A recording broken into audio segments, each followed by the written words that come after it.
मेरे पति को छोड़ करके सब मेरे लिए पिता और भाई है। ये कोई दिमाग में अपने आप ख्याल नहीं आएंगे कि तुम बैठे और मेरे अंदर अच्छे विचार आ जाए, नहीं आएंगे। लिख के ले लो, प्राण दे दो तो अच्छे विचार अपने आप नहीं आएंगे। पहले तो खुद के दिमाग को घंटा 2 घंटा 1 रात 2 रात 3 रातें काम करते करते खुद के दिमाग को ये समझाना पड़ता। अविचल सागर, ए अविचल सागर सुन ले, कहा है भैया, कहाँ समझा रहे? तो मैं ये समझा रहा हूँ कि तेरे दिमाग के द्वारा, तेरी आंखों के द्वारा ये सारी सृष्टि के जो स्त्रियां आंखों से दिखती है, तेरे दिमाग से जो स्त्रियां स्मरण की जाती है, इन सारी महिलाओं के लिए, बालक बालिकाओं के लिए, युवा युवतियों के लिए तुम्हारे दिमाग में बहन भाव आना चाहिए। अविचल सागर ध्यान रखना, नहीं तो ऐसा तेरी मोक्ष जाने की जो तू बातें कर रहा है, मुनि बनकर के बैठा है, इससे कुछ भी सार नहीं निकलेगा। अविचल सागर मान जा। क्या मान जाऊं? कि तेरी आंखों के सामने आज के बाद जितने भी स्त्री शरीर आएगा, वह प्रत्येक स्त्री शरीर तेरे लिए बहन है अथवा मां है। समझ में आ रहा है अविचल सागर? मान जाएगा? और ऐसे कैसे मान जाऊंगा, मेरे अंदर तो ऐसा। देखो अविचल सागर, नहीं मानेगा तो तुझे कोई अधिकार नहीं है मोक्ष के सपने देखने का, स्वर्ग के सपने देखने का, कर्म कटने के सपने देखने का। नहीं नहीं, मैं तो खूब तपस्या करूंगा ना।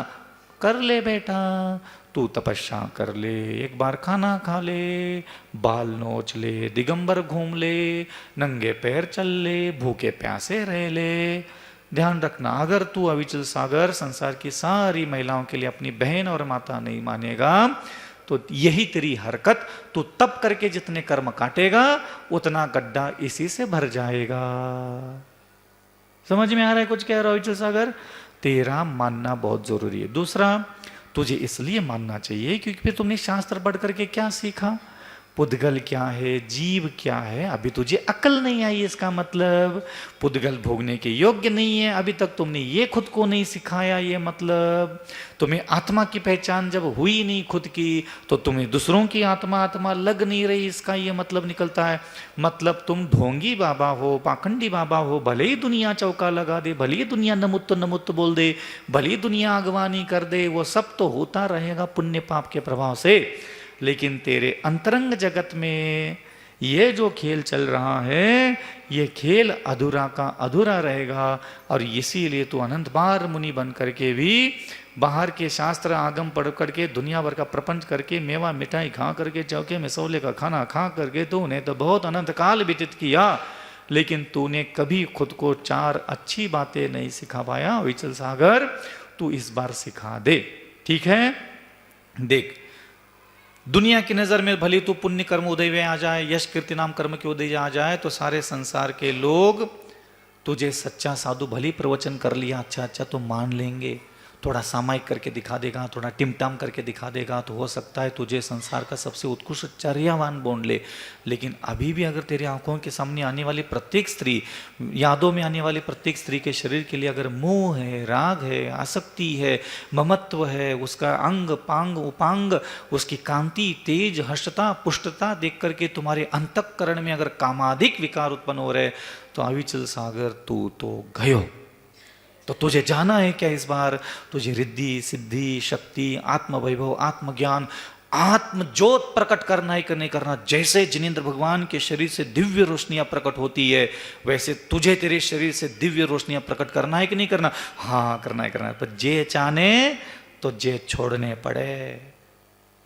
तो आज के बाद अविचल सागर पक्का पक्का बता, तू प्रत्येक स्त्री को देखेगा तो ये मेरी बहन है, ये मेरी माँ है बोलेगा? हाँ बोलूंगा। फिर कभी कभी मान लो इधर उधर हो जाए तो कोई बात नहीं, 2 सेकंड के अंदर तुम समझा देना अपने मन को वापस, ठीक है? अभ्यास करना, रुचि रखना, आनंद मनाना, इसी में अपना कल्याण है, इसी में अपना भला है। सम्मान देना अविचल सागर, ध्यान रखना स्त्री के शरीर को। अरे अविचल सागर, तुझे नहीं पता, मैं तुझे आज कह रहा हूं, इस पूरे ब्रह्मांड में भगवान से भी ज्यादा, मंत्र से भी ज्यादा, स्तोत्र से भी ज्यादा, तेरे मुनिव्रत से भी ज्यादा अगर शक्तिशाली महान शक्ति रूपा अगर कोई ब्रह्मांड में चीज है, तो वो है स्त्री का शरीर। मान लो अविचल सागर कोई एक ऋषि मुनि तपस्वी साधक है, जिसने 1000 वर्षों तक जंगलों में अखंड रूप से साधना करके कोई नमोकार महामंत्र की सिद्धि प्राप्त करके लाया, कोई स्तोत्र की सिद्धि प्राप्त करके लाया, कोई अनेक प्रकार के रिद्धियां सिद्धियां प्राप्त करके नगर में आया। अविचल सागर, स्त्री के शरीर में इतनी ताकत है बेटा, अगर वो महातपस्वी भी इस संसार में भ्रमण करने वाली किसी स्त्री के शरीर को यूं घूर के देख ले, यूं निगाहें तिरछी डाल दे काम वासना से भरी हुई, अविचल सागर तेरे नमोकार मंत्र की शक्तियों को नष्ट मिट्टी में मिला देगी। अगर तूने किसी स्त्री के शरीर के साथ दिमाग से, आंखों से, भावनाओं से भी बुरा बर्ताव किया, और इस संसार में अगर जीता जागता उदाहरण देखना है तो रावण की हालत देख ले। इस पूरे ब्रह्मांड में जिनेंद्र भगवान की शक्ति भी प्राप्त करके आ जा और किसी स्त्री के शरीर की तरफ निगाहें भी तिरछी डाल दे, मन भी तिरछा करके देख ले, उसी समय तेरी आत्मा के अंदर की सारी रिद्धियां सिद्धियां मिट्टी में मिल जाएगी। मतलब समझ क्या प्रचंड महाशक्तिवान उसका शरीर है। यूं तुझे पल के खुलते ही किसी का शरीर दिखता है, इसका मतलब ये नहीं है यूं संसार के प्रत्येक स्त्री का शरीर मनोहारी, सुंदर और गौरवर्ण और अनेक प्रकार की कांति, तेज, हर्षता से, पुष्टता से युक्त है। इसका मतलब ये नहीं कि तू उसका आनंद ले। अविचल सागर, ये तेरा पुण्य जब जब नष्ट हुआ है, सिर्फ इस स्त्री के शरीर के साथ तेरी आंखों ने, दिमाग ने, तेरे स्पर्श करने की नीयत की, बुद्धि की खोट ने ही तेरे करोड़ों जन्मों के पुण्य को ये बर्बाद करता है। और ध्यान रखना, ये आगम में लिखा है ना, स्त्री नरक का, स्त्री विष की। ध्यान रखना अविचल सागर, ये स्त्री कभी किसी को नरक नहीं भेजती, ये स्त्री कभी किसी के लिए विष के बेल नहीं है। इसका मतलब ये निकलता है बेटा अविचल सागर कि जिसके पास भी दिमाग है, आंख है, नाक है, हाथ है, पैर है, और जिस भी संसारी जीव ने अपने शरीर की किसी भी हिस्से का इस्तेमाल ब्रह्मांड की किसी भी स्त्री के साथ बुरा बर्ताव करने के लिए इस्तेमाल किया है, उसी आत्मा को उसके शरीर की तरफ बुरा सोचना, बुरा देखना, बुरा स्पर्श करने की नीयत से जिसने भी अपनी 5 इंद्रियों का इस्तेमाल किया है, स्त्री उसके लिए ही नरक के दरवाजे खोल देती है। स्त्री को किसी के लिए नरक भेजने की कोई जरूरत नहीं है। स्त्री के शरीर मात्र के लिए गलत सोचना, गलत देखना, गलत स्पर्श करने की इच्छा मात्र से ही नरक के दरवाजे खुले। हजारों ग्रंथ खोल के देख ले, नरक के गड्ढे में जाके देख लेना, बिना पाप किए हुई भी वहां 90% नरक में जीव बिलबिला रहे, दुख भोग रहे, क्योंकि जीवित रहते उन्होंने कभी भी अपने सामने उपस्थित होने वाली किसी भी स्त्री को कभी माता, कभी भगिनी, कभी सम्मान, कभी लज्जा, कभी अनुशासन, कभी मर्यादा से कभी अपनी इंद्रियों का इस्तेमाल नहीं किया। इसीलिए वहां नरक के दारुण दुख भोग रहे। अविचल सागर ध्यान रखना, जो धर्म की महान शक्तियों को भी मिट्टी में मिलाने की ताकत रखती है, वह मात्र स्त्री का शरीर है। और स्त्री के शरीर के लिए जब जब तेरे मानस पटल पर उच्च विचार, उच्च भाव स्थापित नहीं होंगे, तब तक तुम मोक्ष जाने के सपने देखना बंद कर। समझ में आ रहा है अविचल सागर? अरे अविचल सागर का जो समझ में आया कि नहीं आया? अरे तुझे ही समझा रहा हूं, समझ में आ रहा है कि नहीं आ रहा है? हाँ, सीख ले कुछ अच्छी बातें, देखना सीख ले, स्त्रियों को मां मानना सीख ले, बहन बोलना सीख ले। अविचल सागर, तुझे अभी नमोकार मंत्र की कितनी जरूरत है मुझे नहीं पता, तुझे जैन धर्म की अभी कितनी जरूरत है मुझे नहीं पता, लेकिन इस सृष्टि के प्रत्येक स्त्री तेरे निकट आने के बाद प्रत्येक शरीर के लिए तेरे दिमाग में मां शब्द आना चाहिए, बहन शब्द आना चाहिए, वो ज्यादा जरूरत है बेटा अभी। समझ में आ रहा है अविचल सागर? हाउ। तो ऐसे क्या करना पड़ता है? खुद ही खुद को, तुमने क्या खुद को अच्छा समझाया आज तक? एक मिट्टी का अक्षर का ढेला तक तुमने खुद ही खुद को आज तक नहीं समझाया। मैं जे पढ़ता हूं, मैं जो पढ़ता हूं, मैं इतनी मौलो, इतनी बूझो, इतनी जाप, दुनिया को डरा के धमका के रखे हो तुम लोगों ने। क्षमा कितना कितना जरूरी है, तुम खुद ही खुद को सुनाओ। विनय कितना करना जरूरी है, तुम खुद ही खुद को सुनाओ। नम्र बोलना, मधुर बोलना कितना जरूरी है तेरे द्वारा, तो खुद ही खुद को सुनाओ। तुम्हें साधु संत निपट जाएंगे, 200-400 साधुओं को ऐसे प्रवचन सुना सुना करके निपटा चुके हो तुम लोग। हाँ, ऐसे साधु संतों के प्रवचन सुनने से नहीं आत्मा सुधरती, खुद ही खुद को सुनाओ ना। जैसे मुझे ये सुनाता हूं कि अविचल सागर, तेरा मधुर वचन बोलना बहुत जरूरी है, तो मैं मुझे सुनाऊं ना, तो तुझे सुना। तो आपका माँ ने नाम रखा है कि नहीं रखा? वो नाम लेकर के आप खुद को सुनाओ कि भैया अविचल सागर, तेरा मधुर वचन बोलना बहुत जरूरी है। अविचल सागर, तेरा दया से देखना बहुत जरूरी है। अविचल सागर, अविचल सागर, तेरे को ना अच्छा सोचना बहुत जरूरी है। जब तुझे खुद नहीं लग रहा है कि तेरे खुद के जबान से अच्छी बात करना जरूरी है, अच्छी आंखों से सारे संसार को देखना जरूरी है, अच्छा सोचना तेरे लिए जरूरी है, जब तुझे तेरे लिए अच्छे सपने नहीं देखता तो भगवान क्यों तेरी सेवा करने के लिए आएंगे? तो अभी पक्षियों को दाना डाल दे, रोज के 1000-2000 पक्षियों को खाना खिला दे, अगले जन्म में तो कहीं भी नुक्कड़ के अंदर की भी करी तेरी दुकान क्यों ना हो, तेरी दुकान ढूंढते ढूंढते लाखों ग्राहक तेरे दुकान के दरवाजे चढ़ेंगे। आज देख लो, ये अंबानी, इनका दादा खुद रेलवे स्टेशन पर ठेला ढकेलते हुए ये कपड़ा बेचने वाले लोग थे, आज पूरे भारत को खरीदने की ताकत रखते। कहां से आया? ग्राहक बनाए थे, जीव कमाए थे। जीव कमाना ज्यादा जरूरी है, पुण्य से भी ज्यादा। पुण्य जब खत्म होता है, पार्श्वनाथ भगवान का पुण्य कितना था? पार्श्वनाथ भगवान का पुण्य कौन काम आया? पुण्य काम आया, रिद्धि सिद्धि काम आई पार्श्वनाथ के भगवान के लिए। क्या जीव कमाया था? वो जीव रक्षा करके चला गया। जलते हुए नाग नागिन को बचाने की कोशिश मात्र की थी और उसने वहां आकर के उसकी रक्षा की। पुण्य काम नहीं आया, रिद्धि सिद्धि काम नहीं आती, दुनिया भर की ताकत काम नहीं आती, तब कौन काम आता है? जीव काम आता है। इसलिए ध्यान रखना, पुण्य के साथ साथ जीव कमाओ। भगवान ने कहा क्षमा धर्म। क्या है क्षमा धर्म? जीव कमाने के लिए कह रहे, पुण्य कमाने के लिए थोड़ी ना क्षमा किया जाता है। जीव कमाओ। अविचल सागर, तूने इस पर क्रोध किया, ये तुमने जीव गंवा दिया। कृपा करके अविचल सागर तू उसको क्षमा कर, तू उससे क्षमा मांग। जीव को अपना बना नहीं, जिस पर तुमने क्रोध के संस्कार दिए, अगर तू क्षमा नहीं मांगेगा, वही आत्मा आकर के तेरी मुसली जैसी कुटाई करेगा। स्वीकार है तो मत कर, अगर स्वीकार नहीं है तो क्षमा मांग और क्षमा कर। मार्दव स्वभाव, सरल स्वभाव धारण करने के लिए क्यों कहा?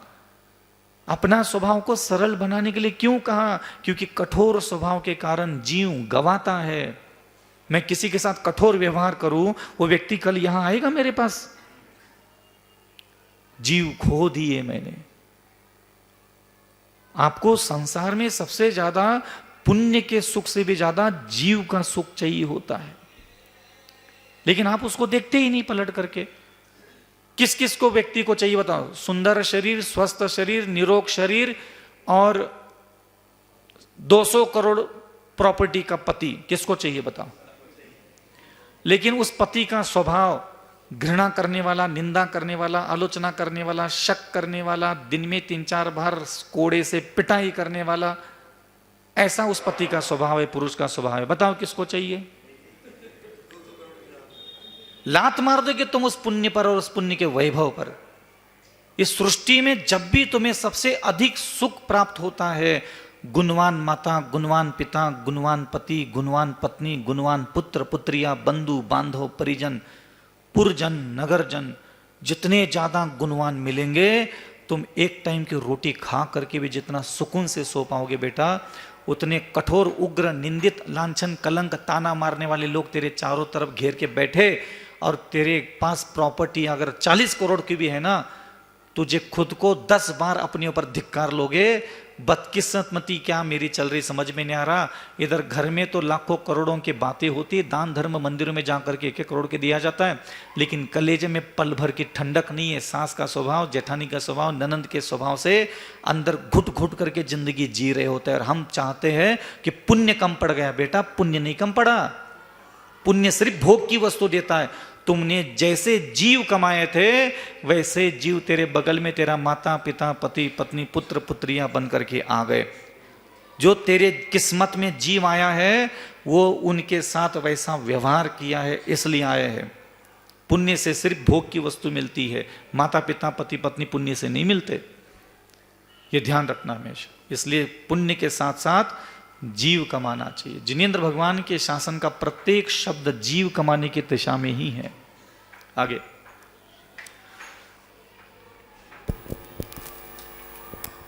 जिंदगी में पुण्य कमाया बहुत, जिंदगी में पुण्य बहुत कमाया, पर जीव कभी नहीं कमाया। सारी जिंदगी खपा दी अपनों की खातिर और अपनों ने ही छोड़ दिया तुझे दौलत के खातिर। यदि तूने जीव कमाया होता तो वह जीव अपनी जिंदगी लगा देता तेरी खातिर। एक तो महिलाएं लोग हैं, आप लोग भी कहीं जाते हो बाहर घूमने के लिए, इधर उधर स्कूटी चलाना आजकल सबको आती है। कभी भी घर का भरी चोरी से ले जाओ, लेकिन 1 किलो आटा, आधा किलो आटा, मुट्ठी भर अनाज ऐसे आते जाते चिड़ियों को डालना चालू करो, चिड़ियों को पानी भरना चालू करो। तुम्हें मरने के बाद उसी योनि में जाना है। तू कोई महारानी नहीं है। एक सैया जी क्या तुझे पसंद कर ले, तुझे लगा ये सारा संसार तेरी आरती उतारने के लिए बैठा है। ये घर क्या बना दिया, गली में नुक्कड़ में एक नया दुकान क्या खोल गई, नए कपड़े पहनकर गली में इतना के क्या चलने लगे। मरने के बाद तुझे या तो जानवर योनि में जाना है, फिर देव बनना है हल्के क्वालिटी का, नरक के गड्ढे तो है ही। तो जहां तुम जाने वाले हो वहां अगर पानी चाहिए, औषधि चाहिए, तो ये आसपास के लोगों को पानी पिला। अभी गर्मी के दिन आ रहे हैं, रोज उठ करके अपने छत पर पूरे साल भर चाहे चिड़िया पानी पिए चाहे नहीं पिए, अपने घर के छत पर हमेशा 1 कटोरा लोटा भर करके पानी रखा करो, मुट्ठी भर अनाज रखा करो। ये 4 जो जीव तुम कमाओगे, वही जीव तुम्हें जन्म जन्मांतर में आकर के तुम्हारे माता पिता भाई बंधु मित्र बन करके तुम्हारे जीवन में विपत्ति दूर करेंगे। कोई दुनिया का माइका लाल नहीं है, पुण्य नहीं है कि तुम्हारी विपत्ति दूर करने का ठेका लेके बैठे। ये जीव जो तुमने कमाया है, ये वह कभी तुम्हारे आत्मा से अलग नहीं होंगे। ये पुण्य का क्या भरोसा। अभी तुमने मंदिर में बैठ करके पुण्य कमाया, घर जाकर के 2-4 गालियां दे दी, फुस। कौन जानता है बचा है कि नहीं बचा, खत्म हुआ कि नहीं हुआ, कौन गारंटी ले रहा है? कोई है महाराज गारंटी लेने के लिए? लेकिन अभी मैंने इस पंडित जी की प्रशंसा कर ली, ये पूरे जीवन भर मुझे मानेगा कि अविचल सागर महाराज जी ने भरी सभा में मेरा सम्मान किया था, मेरे लिए प्रशंसा की थी।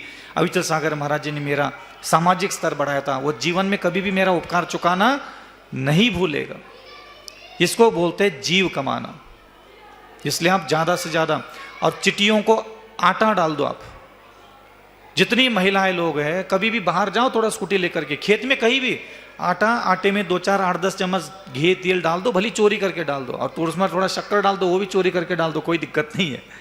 और घोल करके बाहर जा करके किसी खेत खलियान के मेड़ पर, जरूरी नहीं कि चिटियां वहां हो, वो अपने आप आ जाएगी। तुम बस डाल दो, वो घी की खुशबू से, शक्कर की खुशबू से, आटे की खुशबू से खुद आएगी, खुद खा करके चली जाएगी। उन आत्माओं को भोजन दो, वो आत्माएं सारे अगले जन्म में तुम्हारा ग्राहक बन के आएगी। यही संसार का स्वभाव है माता, यही चल रहा है जन्म मरण में, यही चल रहा है जन्म मरण में, और कुछ नहीं है यहां। आगे मुनिश्री, कल आप यहाँ पर जो विषय छोड़ के गए थे, उसमें आपने हमसे कहा था कि मुझे याद दिलाना, तो वही आपको याद दिला रहे हैं। आप हमें बताएं कि हम खुद को खुद से ही कैसे सुधारें।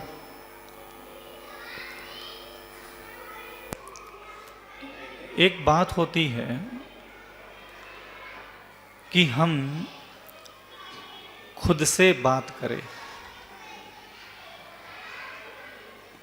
मैंने अभी तक की जितनी भी साधनाएं की है, उस साधनाओं में सबसे अच्छी साधना मुझे ये लगती है, मैं मुझे बहुत अच्छे से समझा लेता हूं।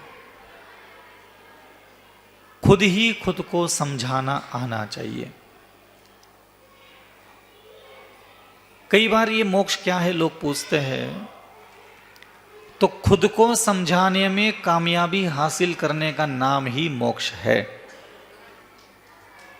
समझ में आ रहा है मैंने क्या कहा? खुद को समझाने में कामयाबी हासिल करने का नाम क्या है? बातों का प्रपंच नहीं करो, यहां घुमा करके नहीं बोलो कट कर्म कट गए, ये कट गए, वो कट गए, नहीं। तुम अभी से खुद को यह समझाना चालू करो कि तेरा क्षमावान बनना कितना जरूरी है। तुम्हें खुद को खुद ही समझाना है। क्या समझाना है? तेरा खुद का क्षमावान बनना कितना जरूरी है, और ये समझाना भी तुझे है, कहना भी तुझे है। अब कहने का तरीका चाहे प्रेम से कह ले, डांट के कह ले, गाली दे के कह ले, कूट के कह दे, माथा फोड़ के कह ले, जैसा तेरा दिमाग मान जाए वैसा तू खुद ही खुद को समझा ले। समझा करके उसमें कामयाबी प्राप्त करके दिखा, तभी जा करके तुम किसी मोक्ष की बातें करना। उसके पहले तुम्हें कोई अधिकार नहीं है। अगर भगवंतों के मुख से निकला हुआ किसी एक अक्षर भी तुम खुद ही खुद को समझा नहीं पा रहे हो, फिर तुम्हें मोक्ष और स्वर्ग की बात करने का कोई अधिकार ही नहीं बनता। समझ में आ रहा है? अब कौन सा ऐसा शब्द है बताओ जो तुम खुद ही खुद को समझा सकते हो? और समझाना कैसे है? जैसे मैंने परसों एक दिन आपको समझा के दिखाया था, मैं अविचल सागर जी को कैसे समझाता रहता हूं। जैसे मान लो मुझे ये समझाना चाहता हूं कि जगत की सारी स्त्रियां मेरे लिए बहन है, और किसी महिला को ये खुद को समझाना है कि जगत के सारे धार्मिक भ्रमजाल में फंसे पड़े हैं। मुझे कई बार ऐसा लगता है कि मैं आपके धार्मिक होने के वहम को तोड़ दूं।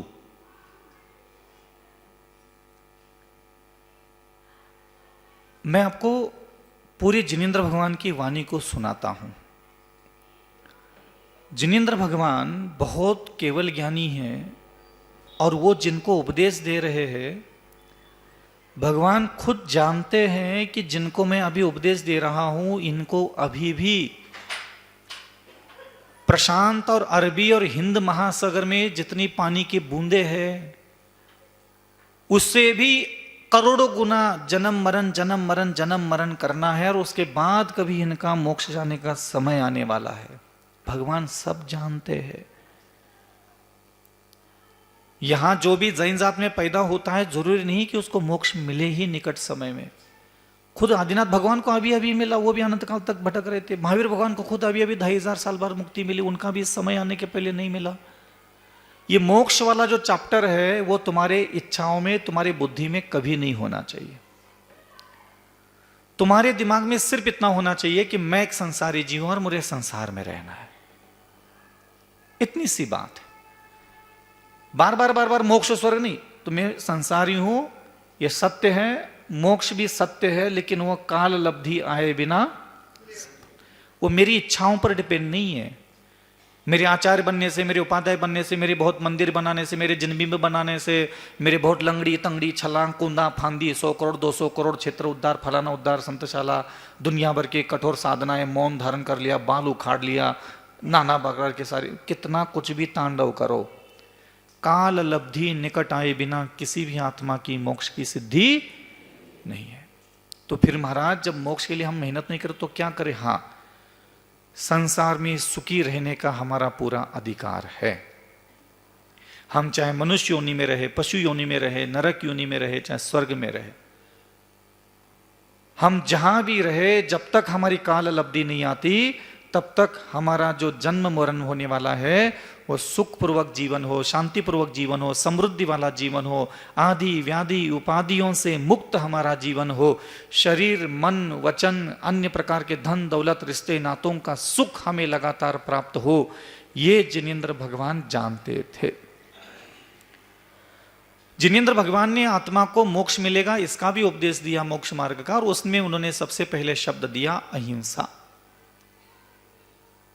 अहिंसा का पालन कोई व्यक्ति कर रहा है, मान लो जैसे अविचल सागर जी को मोक्ष मिलने वाला है 10,000 अरब करोड़ बार मनुष्य बनने के बाद। अविचल सागर जी को मोक्ष कब मिलने वाला है? 10,000 अरब करोड़ वर्षों के बाद। ठीक है। और मैं आज यहां मुनि व्रतों का पालन कर रहा हूं, और मुझे पता है मुझे मुक्ति कब मिलनी है, तब भी मैं मुनिव्रत का निर्दोष पालन करने में मन लगाता हूं। पूछो क्यों? क्योंकि जिनेंद्र भगवान का वाणी एक अहिंसा व्रत का पालन करने से, अगर निकट मोक्ष है तो अहिंसा से मुझे मुक्ति मिलेगी। अहिंसा का पालन करने से दूसरा मुझे पुण्य की प्राप्ति होगी।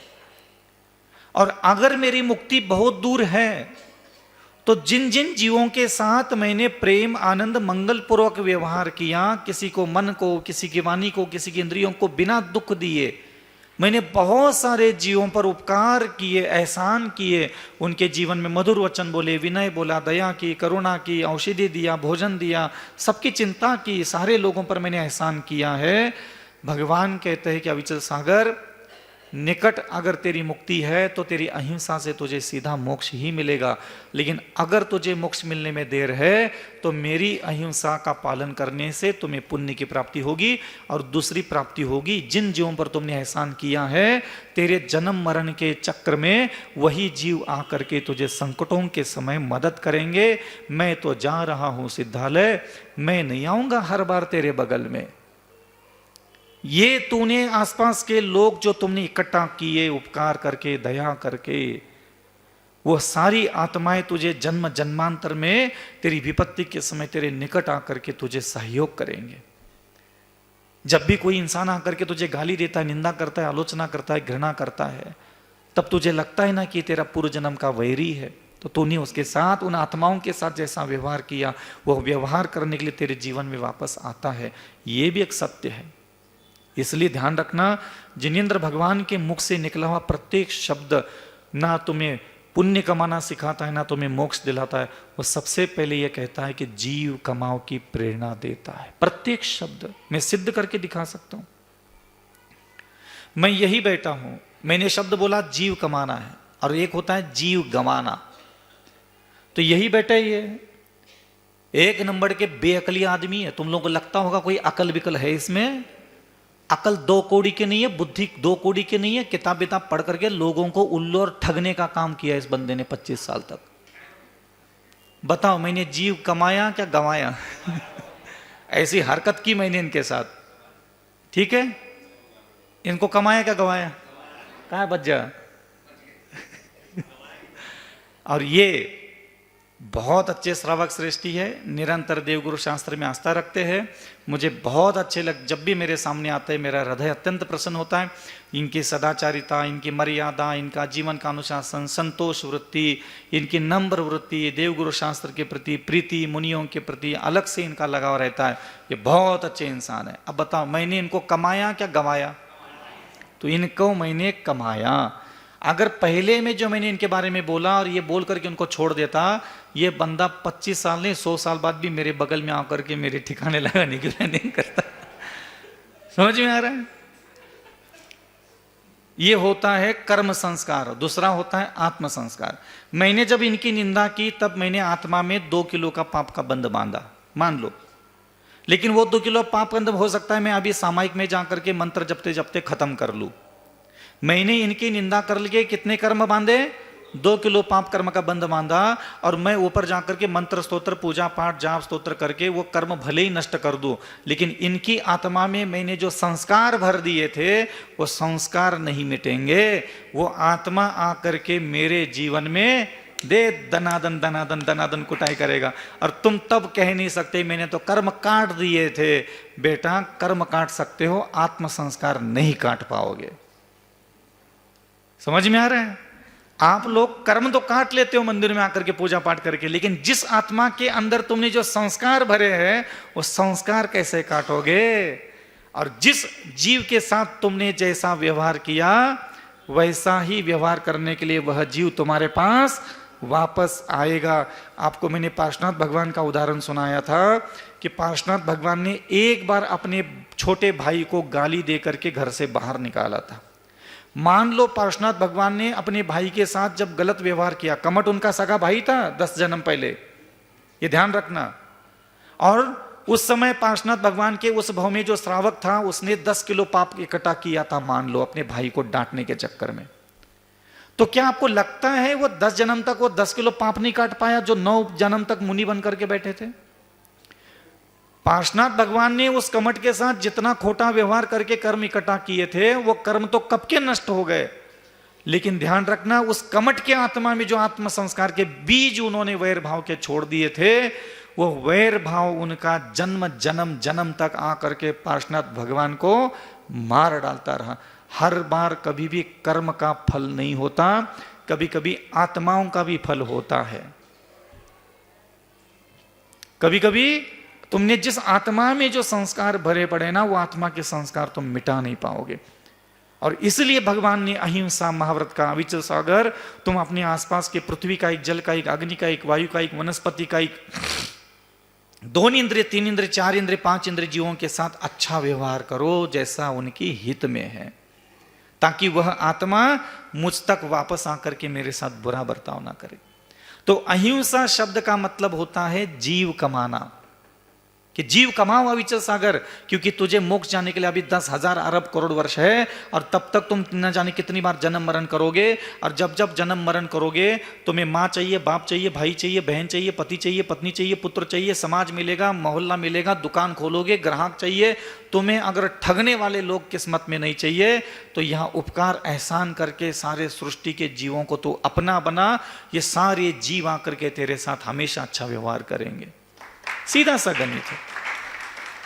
आज कोई व्यक्ति नियम ले ले कि मैं 5 करोड़ चिटियों को भोजन खिलाऊंगा, यही 5 करोड़ चिटिया तो अभी मर जा, अगले जन्म में उस 5 करोड़ चिटियों में से 5,000 ग्राहक बन करके तू जहां दुकान खोलेगा वहां तेरे ग्राहक बन के। ये कहता है कि हमारा सारा अशुभ एवं शुभ हमारे कर्मों से हो रहा है, एक रंच मात्र भी हमारे कर्मों के अलावा हमारा कोई भी अशुभ और शुभ नहीं कर सकता। तो मेरी जिज्ञासा ये है गुरुवर के, यदि मैंने जीव कमाया भी और मेरा यदि अशुभ कर्म का उदय चल रहा है तो वो जीव किसी भी रूप में मुझे तकलीफ आएगी, तो फोकस गुरुवर इस बात पे नहीं होना चाहिए कि हमारे शुभ कर्म और अशुभ कर्म कैसे हटें। आपने जो जीव कमाने की बात कही, नमोस्तु वाला। सही बात तो ये पसंद आते हैं। पूरे जीवन भर तुम पुरुष के बारे में वो विचार करो जो तुम्हें पसंद आते हैं। पूरे जीवन भर तुम्हारे आंखों के सामने एक मच्छर आ जाता है, तुम्हें मारने के भगाने के विचार पैदा होते हैं। तुम्हारे दिमाग में बचपन से लेकर के अभी तक सुअर के बारे में क्या अच्छे विचार आते हैं तुम्हारे दिमाग में, बताओ। कौन से किस चीज के लिए तुम्हें अपने विचार बदलने की इच्छा पैदा की आज तक? किसी एक भी चीज के लिए तुम्हारे दिमाग में अच्छे विचार नहीं आते, और तुमने उन विचारों को बदलने के लिए ना कभी जिनवानी पड़ी, ना गुरु बनाया, ना भगवान बनाया। गंदे मलिन अपवित्र विचार तुम बचपन से ढो रहे हो, तुम्हें उसकी कभी घृणा तक नहीं होती। और 2-4 माला, 2-4 पूजा, 2-4 उपवास ठैया ठोक दो, इधर से किस्मत का ही नहीं बदल रही है, इधर से व्यापार का नहीं बढ़ रहा हो, बीमारी का ही नहीं ठीक हो रही है। विचार कौन बदलेगा भाई? तुम्हारी सारी अनंत काल की समस्याओं का एक ही कारण है, जिस वस्तु के लिए तुम्हारे दिमाग में जो विचार है वही तो तुम्हारे कर्म बंध के लिए कारण है। कौन विचार बदलना चाहेगा बताओ? महाराज मैं ना, मेरे आंखों के सामने जब भी सोना चांदी हीरे जवाहरात आते हैं ना, ये मुझे चाहिए, मुझे और कमाना है, मुझे बहुत अच्छा लगता है, मैं बहुत सुंदर दिखता हूं, गुदगुदी सी होती, खुशी सी होती है। क्या ये विचार तुम्हें स्वर्ग तक ले जाएंगे? तुम्हारे पास आंख है, जबान है, दिमाग है, तुम्हारी आंखों के सामने स्त्री आती है, पुरुष आता है, और वो सामने आते ही जो तुम्हारे दिमाग में विचार आता है, तुम्हें लगता है वो विचार तुम्हें स्वर्ग ले जाएंगे? तुम्हारे पास हाथ की उंगली है, करो ऐसे, ठीक है? अपने शरीर के किसी भी जगह पे उसको उंगली रखना, ठीक है? और तुम बस इतना बोलना, मेरे बॉडी का ये पार्ट जैन धर्म के हिसाब से थोड़ा थोड़ा काम करता है और मैं उसके भरोसे स्वर्ग जा सकता हूं। बता मुझे, तेरे बॉडी का कोई भी पार्ट ऐसा हो तो बताओ जिसके भरोसे तुम देव बन सकते हो।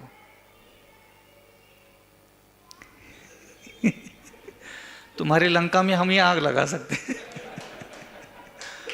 हाँ, तुम्हारे बॉडी का कौन सा ऐसा पार्ट है बताओ जिसके भरोसे तुम स्वर्ग जाने की गारंटी लेकर के आराम से सो सकते हो?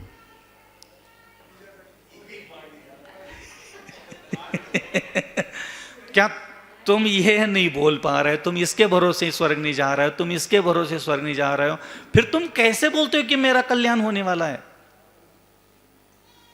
कैसे बोलते हो? ऐसा ही आगम में नहीं लिखा मुनि व्रतधार अनंत बार? मुनि भी बने हजारों, आज भी मुनि भटक रहे, भ्रमण कर रहे। लेकिन कितने ऐसे मुनि हैं जिनको भी लगता है, कितने ऐसे आचार्य जिनको ये लगता है कि मेरे बॉडी का पार्ट से कितना अच्छा काम करता है, धार्मिक दिन भर देखता है, मैं इसके भरोसे तो कभी नरक नहीं जा सकता। जो हम कह रहे हैं समझ में आ रहा हो? जोर से समझ में। मैंने इतना धर्म करो, मैंने उतना धर्म करो, हमने इतने उपवास किया, हमारी इतनी प्रतिमा है, हम पूछते भी नहीं है, डुकरियां बताने के लिए उतावली मरी जाती है। नया महाराज आया नहीं, 3 प्रतिमा 4 प्रतिमा, रात्रि का भोजन त्याग, इंद्र त्याग, उत त्याग, उत त्याग, उत त्याग। हम परेशान हो जाते हैं, लेकिन लगी रहती पीछे, सुन नहीं रहे तो भी ऐसी लगी रहती। अब एक प्रश्न है मेरा बस खाली है कि तुम्हारे शरीर का कौन सा ऐसा अंग है बताओ जिसके हरकतों से तुम्हें लगता है कि हम पक्का इसके भरोसे तो पक्का देव बन जाएंगे। कब तक तुम ये सुनोगे हमारे मुख से कि मंदिर जाते हैं इसलिए भला होगा? कब तक सुनोगे हमारे मुख से मंत्र पढ़ते हो, जाप करते हो, त्याग करते हो, उपवास करते हो, इसके भरोसे कब तक तुम्हें मैं झूठा आश्वासन देता रहूं कि सही में तुम्हारा कल्याण मंगल होने वाला है? कुछ कह रहे, समझ में आ रहा है? हाँ? मैं तो ब्रह्मचारी हूं, मैं तो महाराज हूं, हम तो पाप करते ही नहीं है। हमने तो कुछ करा ही नहीं है। समझ में आ रहे हैं? तुमने सारे 5 पाप छोड़ दिए होंगे, त्याग दिए होंगे, उसके बाद भी मेरे प्रश्न का जवाब देना इतना आसान नहीं होगा। किसके भरोसे? जिसको स्वर्ग जाना है उसके खुद के पास कोई स्वर्ग जाने लायक हरकत नहीं है। और आज मैंने अपने स्वर्ग जाने की जिम्मेदारी नमोकार महामंत्र, देवदर्शन, पूजन, शांति धारा और ये खाने पीने के 2-4 आलू प्याज लहसुन टमाटर, ये आलू प्याज कंदमूल के मांस के डलियां, शराब की बोतल के भरोसे इसको छोड़ के रखा है हमने। तो जो चीजें हमने से छोड़ के रखी है उसकी लिस्ट, उसके भरोसे हम स्वर्ग जाने के लिए बारूद इकट्ठा कर रहे हैं। बेटा जा नहीं पाओगे। तुम्हारे पास खुद की कोई बारूद ही नहीं कि तुम ऊपर उठ सको। आलू छोड़ दिया, प्याज छोड़ दिया, लहसुन छोड़ दिया, पूजन करना चालू कर दिया उधर, तो ऐसा लगता है अंदर से ख्याल नागिन, हाँ तो हमारा कल्याण हो रहा हो, भला हो रहा हो, मंगल हो रहा हो, पक्का देव बनेंगे, देवी बनेंगे, राजा महाराजा बनेंगे, अगले जन्म में मोक्ष चले जाएंगे। ख्यालों के बताशे, बातों के बताशे है ये।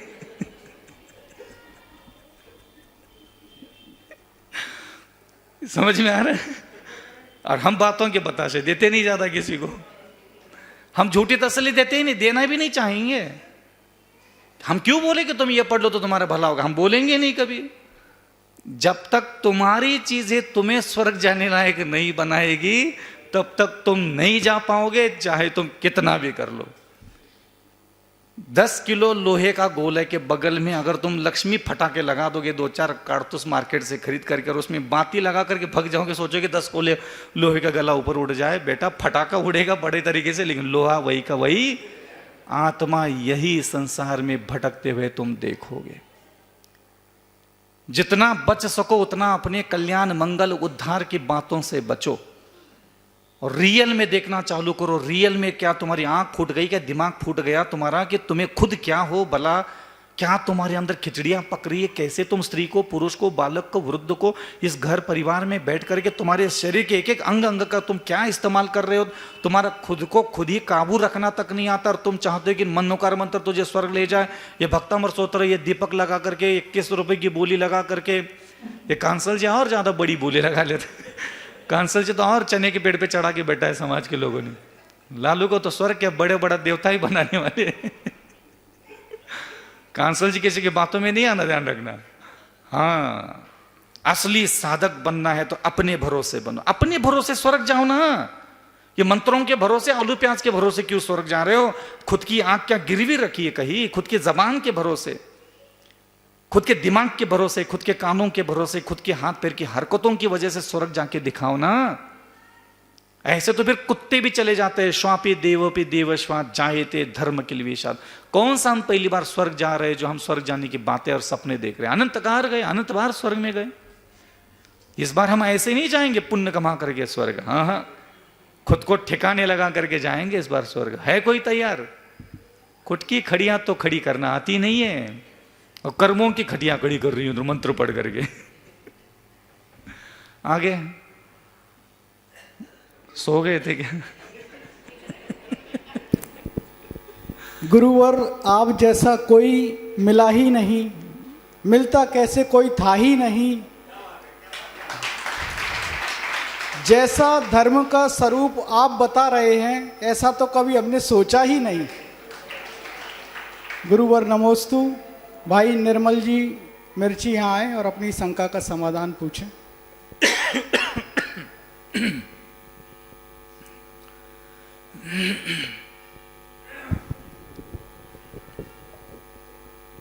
परम पूज्य मुनि श्री के चरणों किसी को दया से छूती भी है क्या? सारा शरीर, सारी इंद्रियां गिरवी रख दी खाली अन्न भोगने के लिए, शरीर भोगने के लिए, मान सम्मान भोगने के लिए। यह ऐसा खेल नहीं खेलना माता कभी। कोई तुम्हारी इच्छा पूरी हो। मैं जब भी भगवान के सामने साधना करता था, मैं भगवान से ये बात बोलता था हमेशा, भगवान तू गलती से भी मेरे पाप मत काटना। मुझे पता तो चले मैंने कितना रायता फैलाया है पिछले जन्म में, कितना झूठ, कितना निंदा, कितनी आलोचना, कितनी नाना प्रकार के कुकर्म किए मैंने। मुझे पता तो चले मैंने कितने कितने कांड किए। फल मिलने दो, दर्द से गुजरने दो। हर गली में, हर मोहल्ले में, हर नगर में मैं मुनि बन करके भ्रमण करूंगा। मुझे लात घलने दो, अपमानित होने दो, मुझे भोजन के लाले पड़ने दो, चारों दिशाओं में लांछन कलंक की आवाज गूंजने दो। पता तो चले मैंने कितने कुकर्म किए। मैं भोगूंगा मेरे महाप्रभु, भोगूंगा, बस तू मेरा साथ मत छोड़ना।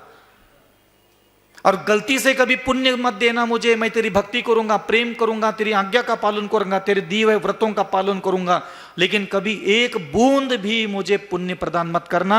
अगर तुझे कभी लगा कि अविचल सागर जी ने सच्ची साधना की है, सच्ची भक्ति की है, सच्चा प्रेम किया है, बस मुझे मेरी साधना के बदले में तू ही मिल जाना।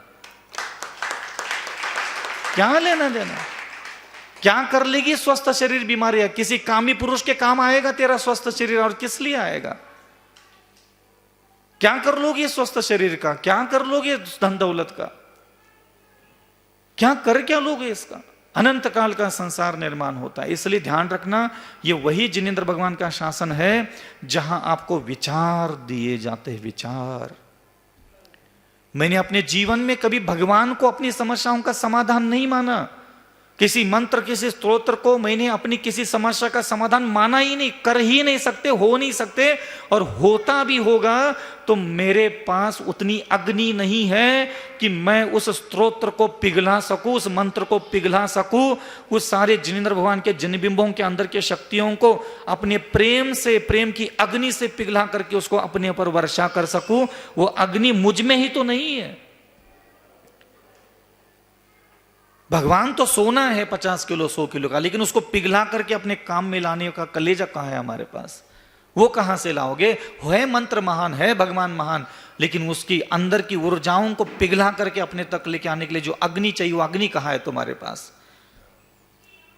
आज तक तो तुमने यही सुना ना, ये मंत्र महान, ये स्तोत्र महान, ये भगवान महान, ये चालीसा महान, ये जिनवानी महान, ये जैन जात महान। अरे है, ये कोई असत्य बात नहीं, वो है।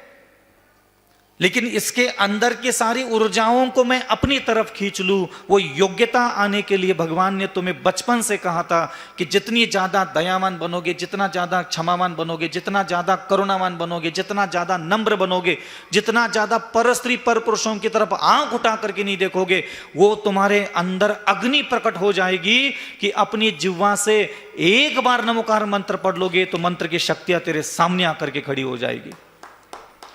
वो कहां है अग्नि हमारे पास? हमारी अग्नि को कौन तैयार करेगा? जात के नाम पर कलंक माथे पे लगा दिया, सील माथे पे लगा दिया और घूम रहे हम जैन जात के, ये जैन जात का मंत्र बहुत महान हैंगे, हम फेर रहे हैंगे 4 माला, सुबह 4 माला लगे, घोकम पट्टी डुकरा डुकरी लगे, दे दनादन लगे। बेटा तुम लोग कछु नहीं कर पाओगे। और मिलेगा तो इसी मंत्र से, मिलेगा तो इसी भगवान से, मिलेगा तो इसी सारे स्तोत्रों से, लेकिन वो आग तुम्हारे अंदर नहीं है कि तुम उसकी ऊर्जा को अपने हृदय में अपनी तरफ आकर्षित कर सको। और वो अग्नि प्रकट होती है 10 धर्मों से, अपने सुंदर स्वभाव से, क्षमा, विनय, नम्रता। कसम खा के बैठो, शरीर की बीमारियां और दुनिया भर की दरिद्रता दूर करने के लिए धर्म नहीं होता। धर्म इसलिए थोड़ी होता है कि तुम्हारी घाटा लग गया और ये लग गया और वो लग गया, इधर लग गया, महाराज का आशीर्वाद दे दो। ये टीवी देख देख करके, और हमारे सुधा सागर महाराज ने बिगाड़ के रखा है सबको। यार बाबा बन के बैठे उधर, वो तो साधना करके भगवान बन के बैठ गए, लेने देने हमें पड़ जाते हैं कई बार। आते पगला रहा हूं उनके सामने, माइक पे खड़े रहते, बब्बा तुम्हारे आशीर्वाद से हमारा जैसा भव जाता, और सुन लेती सारी पब्लिक, और इधर हमें आकर गले पड़ जाती है। क्या करे बताओ? सही बात तो यही है। इसलिए ध्यान रखना, सारी कहानियां, सारी चीजें सत्य है। जिनेंद्र भगवान महान है, नमोकार मंत्र महान है, स्तोत्र महान है, चालीसा महान है, जिनेंद्र भगवान के मुख से निकला हर शब्द महान है। लेकिन महान चीजें सिर्फ महान आत्माओं को ही फल देती है, जात में पैदा होने वाले लोगों के लिए नहीं। मैं मुनि बन गया तो मुझे भी कोई यहां फ्री फंड में नहीं मिलेगा। मैं भी जब तक महान नहीं बनूंगा तब तक मुझे महान मंत्र, महान स्तोत्र, महान जिनेंद्र भगवान का फल मुझे भी नहीं मिलेगा। और मेरी महानता कैसी निर्माण होती है? तो जब तक अविचल सागर संसार के सारे स्त्रियों को बहन के समान, पुरुषों को भाई के समान, वैरियों को मित्र के समान विनय करने वाला, मधुर वचन बोलने वाला अविचल सागर के अंदर से दया, करुणा, क्षमा, विनय, नम्रता, शालीनता, सभ्यता कूट कूट करके अपने आसपास के जीवों के लिए ना मिलेगी, तब तक अविचल सागर जी की कोई महानता सिद्ध नहीं होने वाली। ये दिन भर मंत्र पढ़ने वाले व्यक्ति कभी महान नहीं होता, दिन भर पूजा करने वाले व्यक्ति कभी महान नहीं होता, दिन भर स्तोत्र पढ़ने वाले व्यक्ति कभी महान नहीं होता, दिन भर उपवास करने वाले व्यक्ति कभी महान नहीं होता। वो कर्म कर रहा है, करने दो। महानता, महान आत्माओं का फल चाहिए तो तुझे खुद को भी महान बनना पड़ेगा। जात में पैदा होकर के 2 टाइम के रोटी खा करके पेट टर्रा करके बैठ गए थे, बैठ गए इस मंदिर में गुन मोन, कचू नहीं करो तो यही कर रहे, तो कचू नहीं कर रहे तो भगवान यही करे तो टाइम पास करते रही हो। भगवान भी तुम्हारी जिंदगी के साथ टाइम पास कर रहे हैं। हाँ, बिल्कुल बुलंद होना चाहिए हमारा दिमाग, विचारों से श्रेष्ठ होना चाहिए हमारा दिमाग। क्यों विचार श्रेष्ठ नहीं बन पाए आप? मैं जब भी जिनेंद्र भगवान के सामने बैठता था, भगवान को कहता था कि मुझे विचार दो। मेरे पास विचार नहीं है, मेरे पास विचार नहीं है। मैं भगवान के सामने ये बोलता था कि मेरे पास क्या नहीं है। ये अगरबत्ती हटा दो, यहां से कहीं भी अगरबत्ती लगे हटा दो, दोबारा जलाना मत बेटा, तकलीफ होती है। भगवान जी को यह कहता था मैं, भगवान मुझे विचार दो। आपको कभी इच्छा हुई विचार मांगने की? आपको लगता है आपके पास विचार है? मैं पता है भगवान जी से विचार क्यों मांगता था? क्योंकि मेरे पास विचार ही नहीं थे। स्त्री के बारे में क्या विचार होना चाहिए, पुरुष के बारे में क्या विचार होना चाहिए, गरीब के बारे में क्या विचार होना चाहिए, अमीर व्यक्ति के बारे में क्या विचार होना चाहिए, प्रिय व्यक्ति के बारे में क्या विचार होना चाहिए, अप्रिय व्यक्ति के बारे में क्या विचार होना चाहिए, दुश्मनों के बारे में मेरे पास क्या विचार होना चाहिए, सोना चांदी हीरे जवाहरात के बारे में मेरे दिमाग में क्या विचार होना चाहिए, कपड़ा लत्ता, पत्नी के बारे में मेरे दिमाग में क्या विचार होना चाहिए, पति के बारे में मेरे दिमाग में क्या विचार होना चाहिए, भोजन के बारे में मेरे दिमाग में क्या विचार होना चाहिए। क्या जिनेंद्र भगवान ने जैसे ज्ञान दिया है, क्या इस सृष्टि के प्रत्येक वस्तु के लिए बेहतर से बेहतर सोचने के लिए क्या आपके पास विचार है? जात में पैदा हुए हो, जात के मंदिर है, जात के महाराज है, आकर के बैठ गए, जात की बातें करो, मंत्र की बातें करो, स्तोत्र की बातें करो, फुर्र उड़ जाओ। यही कर रहे हैं हम लोग जब से। तो इससे काम नहीं बनेगा। आप विचार मांगिए भगवान से। और इस पूरे नश्वर जीवन का एक ही औषधि है, हमारी सारी समस्याओं का एक समाधान। ना कोई भगवान हमारी समस्याओं का समाधान है, ना मंत्र, ना स्तोत्र, ना चालीसा, ना कोई 28 मूलगुण हमारे समस्याओं का समाधान है ही नहीं। हमारी सारी समस्याओं का समाधान है विचार। विचारो औषधि। भगवान मुझे विचार करना सिखाओ। किसी को गुरु बनाया है तो गुरु के पास जाओ, चाहे वो आचार्य विशुद्ध सागर मुनि महाराज हो, चाहे आचार्य विनिश्चल सागर महाराज हो, आचार्य विद्यासागर हो, चाहे आचार्य निरपक श्रमण सुधा सागर जो, तुमने किसी को भी अपना गुरु माना है, उस गुरु के पास जाओ और उस गुरु को कहो मुझे विचार दो। मुझे स्त्री के बारे में क्या विचार करना है मुझे दो। मेरे पास नहीं है। मेरे पास संसार की किसी स्त्री के लिए, किसी पुरुष के लिए, किसी भोजन के लिए अच्छे विचार नहीं है। मुझे ऐसा लगता है जब भी मैं किसी स्त्री को देखता हूं, पुरुष को देखता हूं, भोजन को देखता हूं, सोना चांदी को देखता हूं, जमीन जायदाद को देखता हूं, मेरे दिमाग में वो विचार पैदा होते हैं जो नहीं होना चाहिए। और मेरे पास अच्छे विचार नहीं है। मुझे बताओ स्त्री के बारे में, पुरुष के बारे में, भोजन के बारे में, कपड़े लत्ता, सोना चांदी के बारे में मेरे दिमाग में क्या विचार मुझे रखना है, और मैं उन्हीं विचारों को अपने दिमाग में रखूंगा जो तू मुझे देगा। मैं उन्हीं विचारों के साथ, माता के साथ, पिता के साथ, पति के साथ, पत्नी के साथ, पुत्र के साथ, परिवार के बीच में गृहस्थी का जीवन जीना चाहता हूं।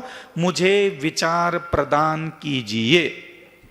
सारी समस्याओं का समाधान धीरे धीरे धीरे धीरे अपने आप हो जाएगा, क्योंकि तब तुम्हारे पास जो प्रकट होगा वह सम्यक ज्ञान प्रकट होगा। पूरे जीवन भर तुम स्त्री के शरीर के बारे में वो विचार करो जो तुम्हें, करुणा एक अग्नि है, मधुर प्रेम, पवित्र प्रेम करना संसार के जीवों को एक अग्नि है, और जिसके हृदय में ये भाव पनपता है, ऐसे भाव की अग्नि में ही ध्यान रखना पूर्व जन्मों के कर्म भस्म होते हैं। ऐसे मुंह उठा करके जात की किताबें पढ़ करके, जात के मंत्र, जात के स्तोत्र, जात के भगवान के चक्कर काटने से कर्म कट गए होते, तो उस भगवान को किताबों में लिखने की जरूरत नहीं पड़ती कि मुनिवर्तधार अनंत बार ग्रीवक उपजायो। और आजकल के महाराज तो 80 साल के महाराज हैं, हम ही हैं। 1-1 करोड़ वर्षों तक दिगंबर मुद्रा धारण करके इन्हीं सारे संसार के भूमंडल पर 1-1 लाख, 10-10 लाख, 20-20 लाख वर्षों की हमें उम्र मिली। आप कल्पना करो, 80 साल की जिंदगी मिली है, 20 साल तो गली में चड्डियां पहन करके, 60 साल में क्या उखाड़ देंगे। यहां बैठ करके तो मैं दुनिया भर की मौज करा देते हैं भगवान के नाम पर।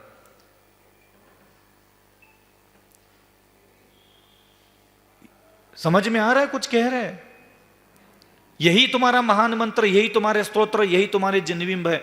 तब 1-1 करोड़ वर्ष पर्यंत अगर मुनि बन करके हम जंगलों में भ्रमण करके, घोर साधना करके कर्म का एक बाल बाका नहीं कर पाए, और आज तुम इन सारी चीजों से लेकर के आकुल व्याकुल हो जाते हो। इसीलिए मैं बार बार आप लोगों को प्रेरणा देता हूं कि आप जीवन में कभी भी कर्म काटने का ठेका मत लेना, किस्मत बदलने का ठेका मत लेना। सिर्फ दिमाग को इतना महाबलवान बनाओ, जो भी मैंने पूर्व जन्मों में भोग भोगे, उन भोग भोगते समय मेरी आत्मा में जो पाप कर्म का बंध किया है वो आज मुझे भोगना है। और आज इस जीवन में भी मैंने 5 इंद्रियों का जो भोग सेवन किया है, उसके द्वारा भी मैंने आत्मा में पाप इकट्ठा किए, और उसका भी फल मुझे भोगना है।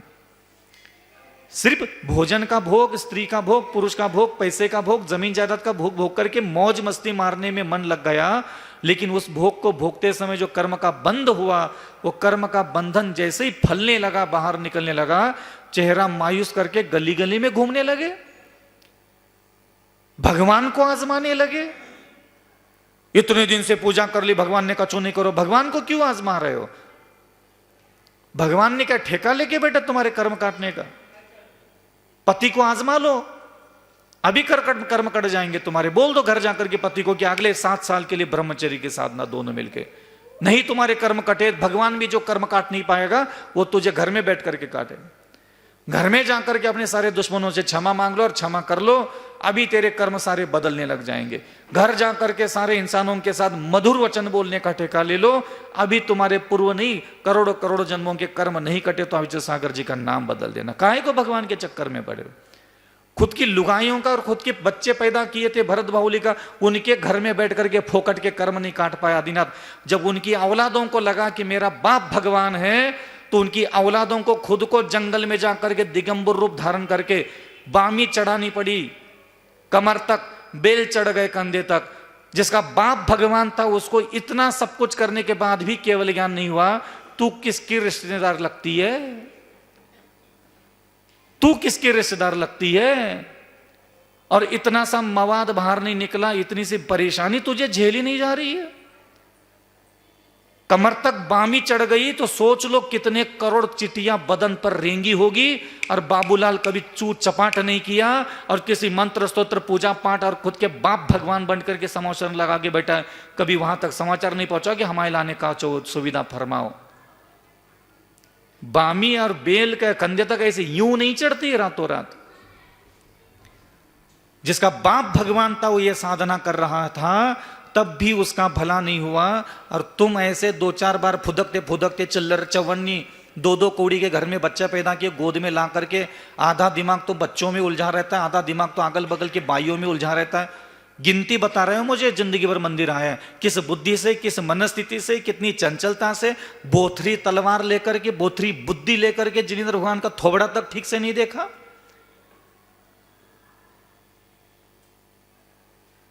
तुम्हारे क्यों कर्म कटेंगे? बार बार बार उंगली पे नमूल तो कितना भी कर ले, तू कर ले, तेरी मताई कर ले, मताई की मताई कर ले, मरघट में जितने गड़े हैं सबको बिठा करके कर ले, तुम्हारे चम्मच भर कर्म भी नहीं कटे।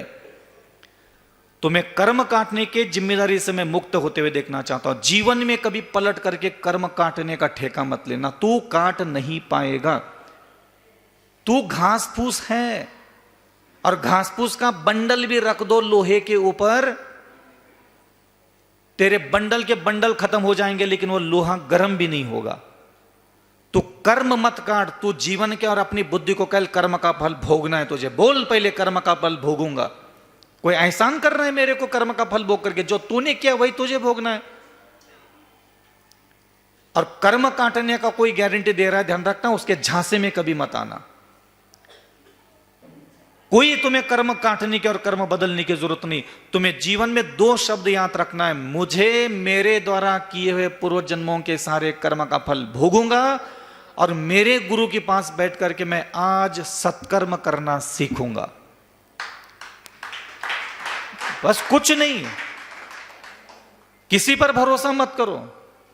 और सत्कर्म का मतलब होता है क्षमा, दया, करुणा, विनय, नम्रता, मधुर वचन बोलना, शांत रहना, दुख सहन करना, माता पिता, पति पत्नियों के बीच में, रिश्तों के बीच में ईमानदारी से रहना, अपने अंदर में जो काम वासनाएं धधकती है उसको अपनी पत्नी और अपने पति तक मर्यादा में रखना।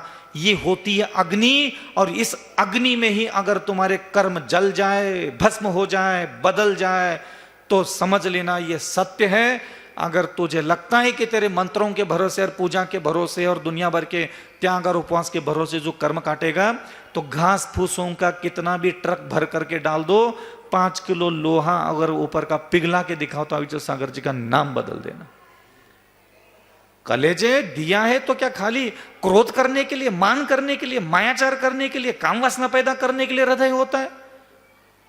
जब मेरे प्रभु कह रहे हैं कि हे मनुष्यों, तुम अपने हृदय में क्रोध मान माया लोभ जैसे धारण कर सकते हो, ऐसे क्षमा की अग्नि प्रकट करो। आग लगा दो खुद के अंदर कि नहीं क्षमा करना है तुझे। खुद पर गुस्सा करो कि नहीं कर ले क्षमा। जब जब गुस्सा करोगे, अगर गुस्सा कंट्रोल नहीं हो रहा है, कसम खाओ कि जिस पर गुस्सा किया 3 मिनट के अंदर जा करके उससे माफी मांगूंगा। शुरुआत तो करो कहीं से क्षमा की। खुद का गला घोटने का तो साहस नहीं है। खुद की काम वासना को, बहती हुई काम वासना को, बहते हुए नफरत को, बहते हुए द्वेष को तो कंट्रोल कर नहीं पा रहे, और तुझे लगता है कि भगवान धरती पर आकर के, देवी देवता आकर के तेरे बिगड़े हुए भाग्य को कंट्रोल करे। फिर तू करेगा क्या? धरती पर पैदा होकर के तू करेगा क्या? कर क्या रहा है? तेरा काम तो तू करता नहीं है। 4 माला फेरेगा और मंत्र से पूछेगा, मंत्र तो नहीं मेरा, काहे नहीं करो। 2-4 बार स्तोत्र पढ़ेगा और स्तोत्रों से उम्मीद है तेरी। 2-4 पूजा कर लेगा, 2-4 उपवास कर लेगा। उपवास के भरोसे तू क्या कर रहा है ये तो बता। जो तुझे कहा गया था, क्षमावान बन, दयावान बन, विनयवान बन, मधुर वचन बोलने वाला, दुख सहन करने वाला बन, जो भाग्य में मिला है उसको स्वीकार करने वाला बन। भाग्य का स्वीकार नहीं क्यों है, इसका जवाब तो दो। और मैं कभी किसी जीव को, कभी अपने मुख से, आज तक 20 साल हो गए, मैं कभी किसी को नहीं कहता कि जा तेरी किस्मत बदल जाएगी, जा तेरा कुछ नहीं होता। ये सब मीडिया के नाटक है। कोई भी खड़े होकर के कुछ भी बोल लेता है। टीवी पे बैठ करके 10-20 हज़ार, 50 हज़ार एक लोग सुन लेते हैं और उनको भी लगता है कि हम भी महाराज के आशीर्वाद ले ले, जैसे उसने महाराज का आशीर्वाद लेकर के। कुछ नहीं है दुनिया में जिसकी बदलना है क्या। लंदन में, अमेरिका में, पूरे विश्व में आज 196 देश है। उन 196 देशों में क्या अस्पताल नहीं है? उन अस्पतालों में जो पेशेंट जाता है वो घर कर वापस बच करके नहीं आ रहा है। जो तुम्हारे महाराज के आशीर्वाद से पेशेंट घर आ गए वापस। क्या बाकी के अस्पतालों में कोई भी पेशेंट अंदर जाता है मर के वापस आता है? सारा संसार कर्माधीन व्यवस्थाओं से चल रहा है, और तुम्हें कर्म करना सीखना है। तुम्हें कुछ नहीं है, ये बदल दो, वो बदल दो, माता कुछ मत सोचो, मेरे ये आराम नहीं मिल रहा है, वो आराम नहीं मिल रहा है। आप अपने दिमाग को ये मत बोलने दो कि आराम क्यों नहीं मिल रहा है। अपने दिमाग को कहो भोग ले, तेरे किए कर्म है, भोग ले। दिन में 200 बार बोलिए बात। जब तक तेरा दिमाग नहीं मानता तब तक उसको मनवा ले, क्योंकि दुनिया तेरी गुलाम नहीं है। होगा तेरा पति तेरा गुलाम, तेरे बच्चे तेरे गुलाम होंगे, भगवान और ये गुरु और ये नमोकार मंत्र तेरे बाप के गुलाम नहीं है कि तो 2-4 बार ऐसे उंगली डाल करके रिंग बजा दे और आकर के तेरे फोन की घंटी जला, तेरे गुलाम नहीं है। आदत पड़ी है, 2-4 बार पति के सामने मुंह उठा करके रोने धोने करके तो मान जाता है बेचारा, तो इधर आकर के भी यही नाटक करने लगे। कच्चो नहीं है इतने माता, कोई दया नहीं है। तुझे 40 साल से कहा जा रहा है तू दया कर, तू दया कर। 3 लोग का नाथ कह रहा है दया कर दया कर। बता तेरी आंखों ने किसी जानवर पर दया से देखा? तेरी जबान से कभी दया से शब्द बाहर निकालते क्या? तेरी हाथ की उंगलियां, शरीर का भोग, अन्न का भोग, पैसे का भोग, आसपास के सारे रिश्ते नातों में जहर घोलते हैं जिंदगी भर, और मंदिरों में आकर के बड़े सयाने बनते हैं हम सब लोग। पूर्व जन्मों में भी ब्याह करो तो पूर्व जन्मों में भी बच्चे पैदा कर रहे थे, पूर्व जन्मों में भी कपड़े पहनने के मजे, 2 टाइम खाना खाने के मजे, अगल बगल के लोगों को ठिकाने लगाने के मजे, सारे मजे तुम लूट लो। लगातार बिना संन्यास, बिना वैराग्य, बिना तपस्या की जिंदगी तुम जी लो, और तुम्हारे पेट में से मवाद नहीं निकलेगा तो क्या हमारे निकलेगा?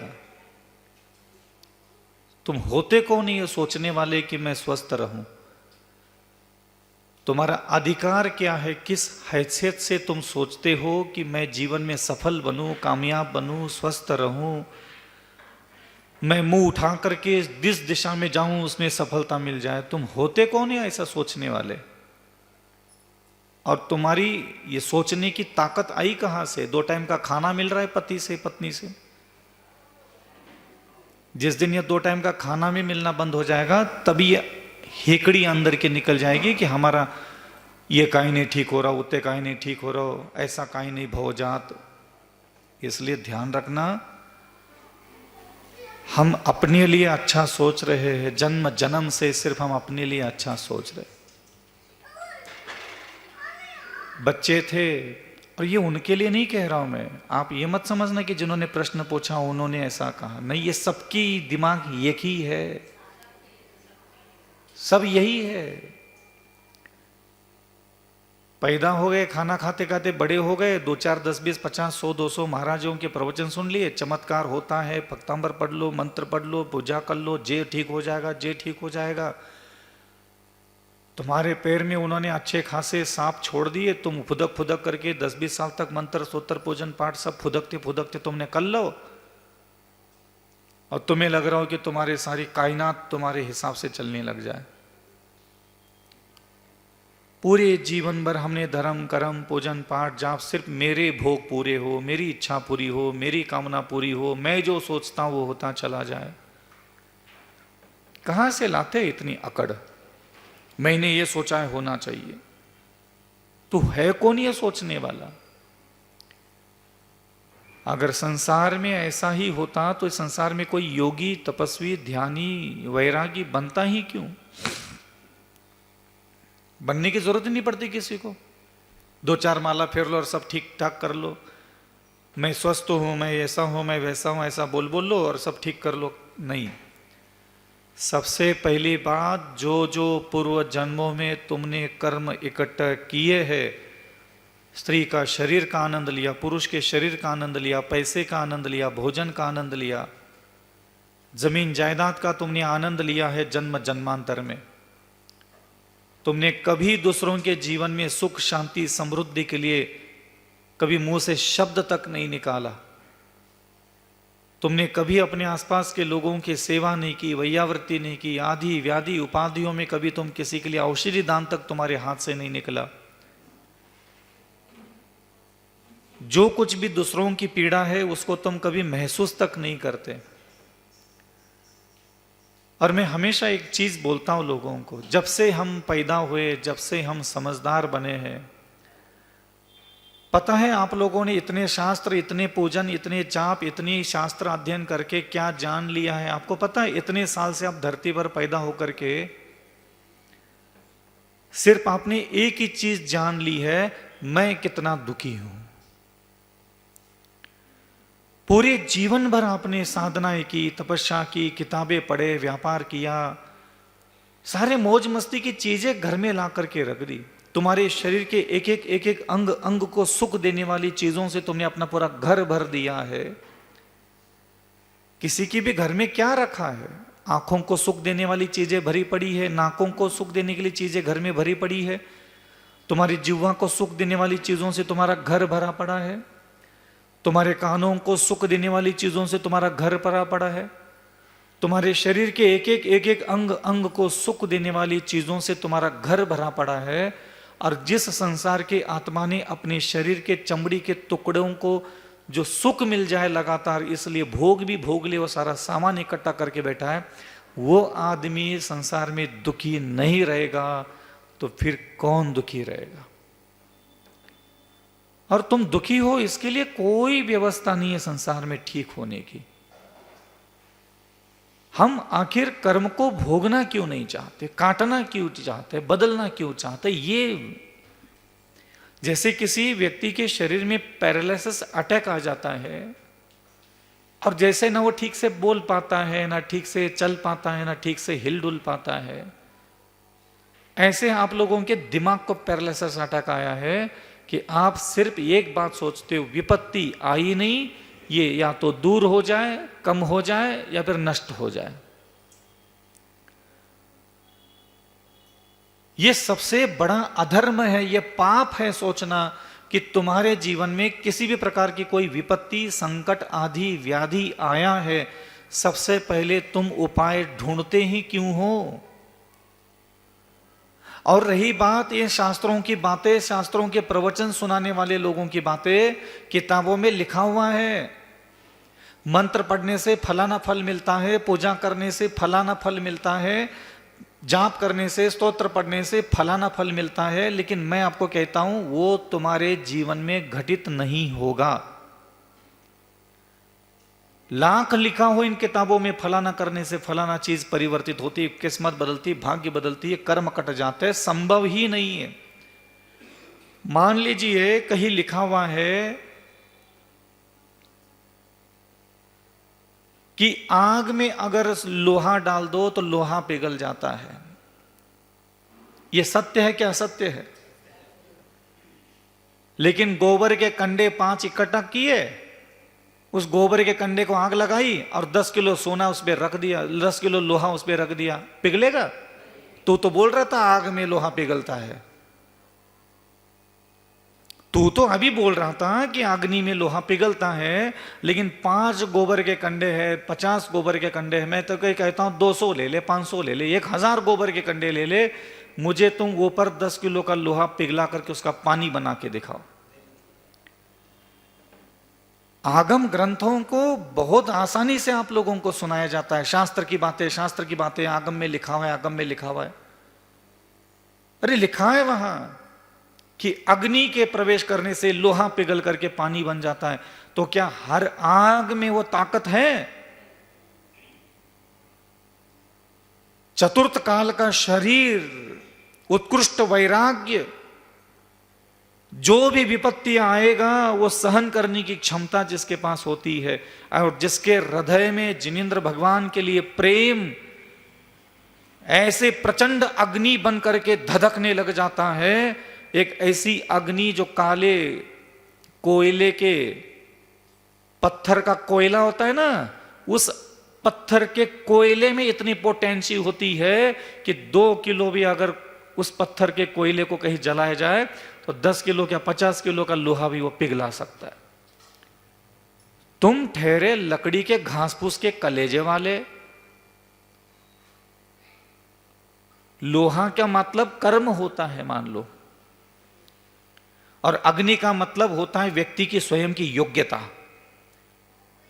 जो तुम्हारी औकात है, पल भर किसी का रूप नहीं देखा, किसी का भोजन नहीं देखा, किसी का शरीर नहीं देखा, किसी के शरीर पर सोना चांदी नहीं दिखे, तुम्हारा कलेजा बहकता है, तुम्हारी किडनी फेफड़ों में उसके आग लग जाती है,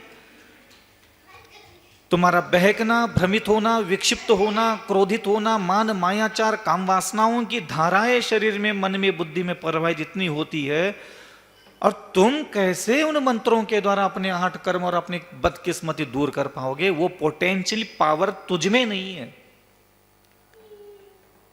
लोग कहते हैं कि मंत्रों से कर्म करते हैं, अरे कई करते हैं, मंत्र से थोड़ी ना अकेले कर्म करते हैं। पावर तो मुझ में होना चाहिए ना। पावर मुझ में नहीं है, मुझ में, मेरी बुद्धि में सहनशीलता नहीं है, मेरे में धैर्य नहीं है, मुझ में क्षमा गुण नहीं है, विनय नहीं है, ब्रह्मचर्य का पालन करने की काम वासना मानस पटल पर बार बार प्रकट होती है और मैं उसको सहन करता हूं, उस काम की पीड़ा को, और अखंड ब्रह्मचर्य की साधना का महाबल मुझ में है। वो प्रचंड अग्नि तो इन ब्रह्मचर्यों से, क्षमा से, दया से, करुणा से जो अग्नि मानस पटल पर प्रकट होती है, उसी अग्नि में कर्म भस्म होते हैं। क्षमा एक अग्नि है, दया एक अग्नि है, उपस्थित होगा, ये ध्यान रखना। आज के लिए इतना काफी है कि नहीं? आज अपने यहाँ एक अतिथि आए हैं, उनका परिचय तो करा के देंगे ही।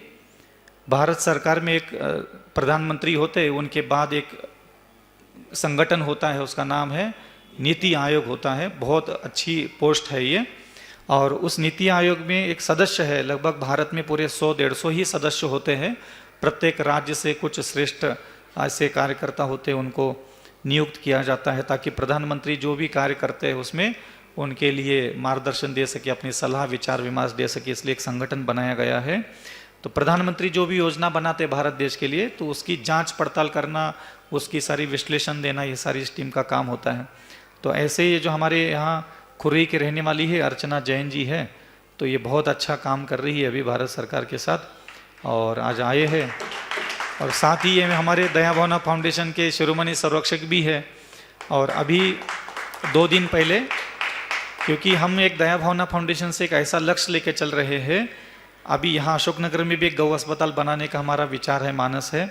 हम पूरे भारत में आचार्य विद्यासागर जी के नाम से 108 पशु पक्षी अस्पताल बनाने का हमने एक ऐसा संकल्प लिया है, क्योंकि भारत में किसी भी जगह किसी भी पशु, किसी भी पक्षी के लिए गारंटी के साथ कोई ट्रीटमेंट की व्यवस्था नहीं है। तुम अपनी बीमारी की तो चिंता पड़ी रहती है, लेकिन हमारे बराबर यहाँ कितने पशु पक्षी रहते हैं, उनकी औषधि के लिए भारत में एक भी अस्पताल ठीक नहीं है। और जो अस्पताल है वो आप पता है कैसे अस्पताल है। जब आप खुद सरकारी अस्पताल इंसानों के दिखाने के लिए नहीं जाते, तो सरकारी पशु अस्पताल में तो उससे भी बदतर स्थितियाँ है। इसी को ध्यान में रखते हुए हमने भारत में 108 पशु अस्पताल बनाने का एक संकल्प लिया है। और अभी 2 दिन हो गए, 2 दिन से ये यूपी में लखनऊ में थे। वहाँ हम ऐसी कोशिश कर रहे थे कि योगी जी, पूरे यूपी में हम लोग 20 अस्पताल बनाने का हमारा लक्ष्य है। मध्य प्रदेश में लगभग हमारा 21 अस्पताल बनाने का लक्ष्य है। ऐसे महाराष्ट्र में 17 अस्पताल बनाने का हमारा लक्ष्य है। ऐसे अलग अलग राज्य में हम लोग प्रयास कर रहे हैं कि वहाँ सरकार हमें ज़मीन दे अथवा फंड दे, दोनों में से कोई एक चीज़ दे देगी तो हम अस्पताल निर्माण कर लेंगे वहाँ। ऐसा एक हमारा मानस चल रहा है। और विगत 6-7 महीने ही पहले ही हमने एक ऐसा संकल्प लिया है आचार्य श्री की समाधि के बाद।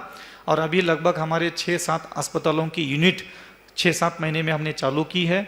अभी पिछले चातुर्मास में हमने ललितपुर में भी एक बड़ा अस्पताल, लगभग 2-2.5 करोड़ का अच्छा अस्पताल वहाँ निर्माण हो रहा है। लगभग 50-60% उसके कंस्ट्रक्शन का काम पूरा हो चुका है। लगभग 1-1.5 महीने में उसका अस्पताल चालू हो जाएगा। ऐसा एक मानस हमने लेके उत्तर प्रदेश में कोशिश की थी।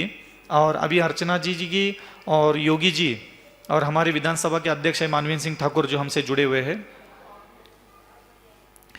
तो ऐसे ये अर्चना जी, योगी जी और मानवीन सिंह की एक मीटिंग हो गई।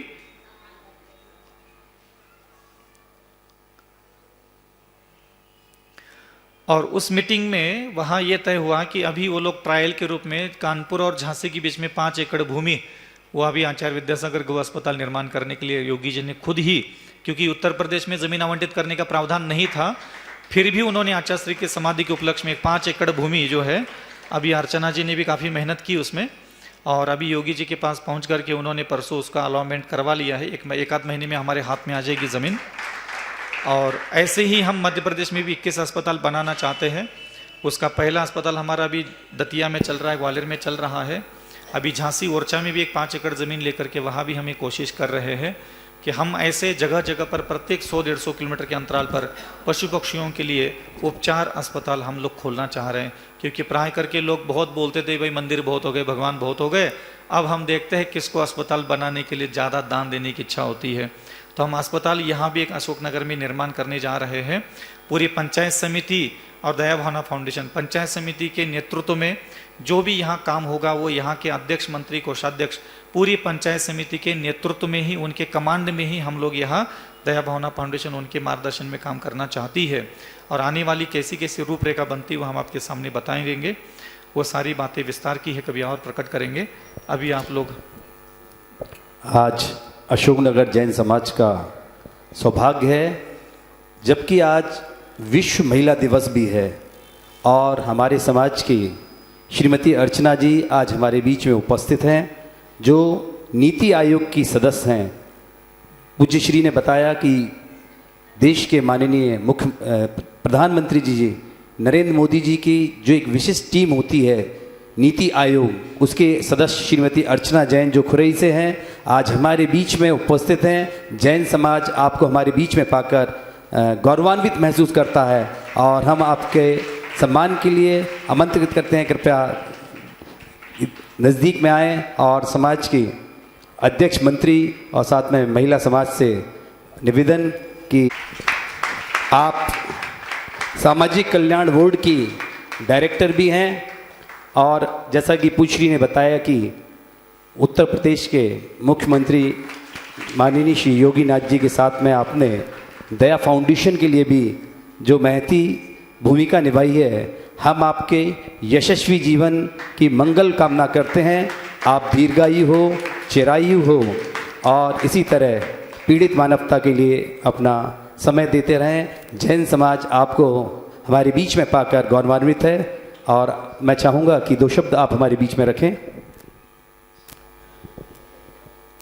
बोलिए देवादिदेव आदिनाथ भगवान की, आचार्य गुरुवर श्री विद्यासागर जी महाराज की, समय सागर जी महाराज की, हमारे गुरुवर, हमारे मार्गदर्शक, हमारे पूज्य अभिचल सागर जी महाराज की, उपस्थित गणमान्य समाज सभी का मैं अभिवादन करती हूँ। हमारे समक्ष बैठी मातृ शक्तियों का मैं कोटि कोटि हृदय से आभार करती हूँ। हमारे विशिष्ट जो भी विशिष्ट गण हैं जिनका मैं नाम नहीं जानती हूँ, मेरा परिचय नहीं है, सभी को मेरा यथायोग नमन है। मेरा ऐसा उद्देश्य नहीं था कि आज मुझे आना ही था, लेकिन पता नहीं क्यों मुझे काफ़ी दिन हो जाते हैं, जब एक आध माह हो जाता तो मुझे लगता है कि महाराज जी के दर्शन करना है और ये नियम ही हो गया है कि महाराज जी के दर्शन करना है। और पता नहीं क्यों ऐसा लगता है जब भी आते हैं तो एक ऊर्जा जो होती है, ऊर्जा से भर जाते हैं और महाराज जी का जो प्रवचन होते हैं, जो प्रारब्ध होता है उनका, वो एकदम हृदय में उतर जाता है। और अगर उसको एक एक वक्तव्य को हम उतारें अपने जीवन में तो बहुत कुछ श्रेष्ठ लगता है।